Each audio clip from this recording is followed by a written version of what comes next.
There is a notion going around where Christians have argued they will not and should not vote in a non-Christian candidate in the upcoming election to rule over the nation. This is happening particularly in Ghana. What is your take on it? We are getting it incorrect. Nation building in our time has changed. If you look at it from the perspective of the scriptures. In Eden, God had a plan for nation building, so he used Adam. Prior to that, there was a dispensation passed called the angelic age, where Lucifer was the president on earth. God's modus operandi was to have a nation which we call a kingdom. In the perspective of heaven, when it comes to nation building, it's a matter of kingdom and not just a matter of secularism. If we are taking the Bible as a basis for elections, then we have got it a bit wrong. The current system of the world that we have, there is not a single Christian nation on earth. Neither do we have a single Muslim nation on earth. Or else, that supposed Christian nation would have been governed by the Holy Bible. That means that their constitution will be the Holy Bible. They wouldn't even tolerate certain vices that are going on that the Bible frowns upon, i.e. the homosexualism, the lesbianism. Why do you think they are so bold in coming out that gay right, lesbian right? Because we are not governed as a country by Bible. We are governed by constitution, which is circular. And it was written by people, many of whom were not even born again. The Muslims were also part of the constitution. They wrote some of the constitution as well. There are Muslim judges who helped shape the constitution in Ghana. So if Ghana is governed by a constitution, then it's not governed by a Holy Bible. And so we would not use that as a barometer to determine the election. A Muslim is a Ghanaian, a Christian is a Ghanaian, a non-Christian is a Ghanaian. And every Ghanaian deserves the right shot in everything that is organized in the country. And so election is everybody's political mandate, everybody's franchise to participate in.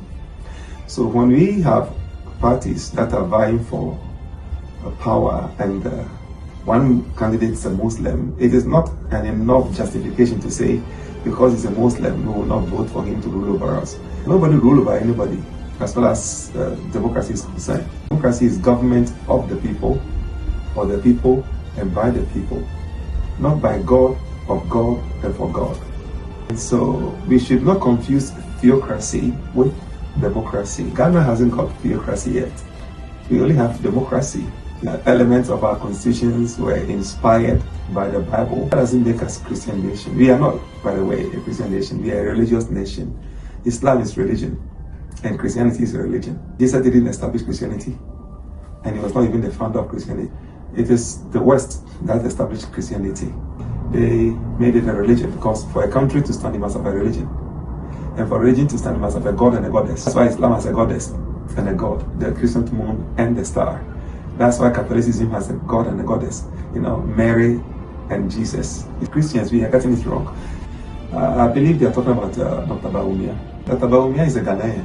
He has the right to participate in the election. When there's a football going on and there's a Ghanaian team playing against another country, there are more Muslims in the team than so-called professed Christians. Most of our goals are scored by the Muslims, and the whole nation will go, yay, we've scored.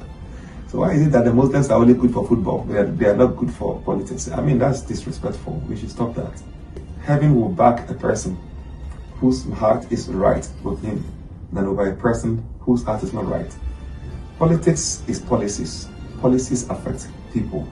So if he's a Muslim, or he's an animist, or he's a gay, or he's a lesbian, and he wins the race and the ticket to be a flag bearer, and his policies are good, we will have to vote for him. Sure, the way things are going, there's going to come a time morality will drop in Africa, where you will see lesbians and gays and stuff, coming into politics and to government, just like we see in the West here. If we are that concerned, we should rather go back to the kingdom mandate, kingdom mentality. If we don't want a Muslim to be a governor, a Muslim to be a president, then we have to stop being Christians and be kingdomiers, not Christianiers. Because Christian is a secular jargon. They said, Paul, almost that persuaded me to be what? A Christian. Paul's answer, I wish to God that all of you will become such as I am. Who was he? A bond servant. Who was he? An apostle. Who was he? A believer. Who was he? A kingdom-minded personnel. So we have to understand, the Ghanaians, if we want to get it right, then we have to stop Christianity and focus on the kingdom mandate that was given to us. Even in our prayer, it was that kingdom come, not that Christian come. So we have lost the message a lot, and then we are confused. That's why some prophets are lying and say they are the kingmakers in Ghana. There will be no president without them. That's not true. No. God doesn't do presidents. No. That's not what he does. He does kings. God has expected, anointed, royalty.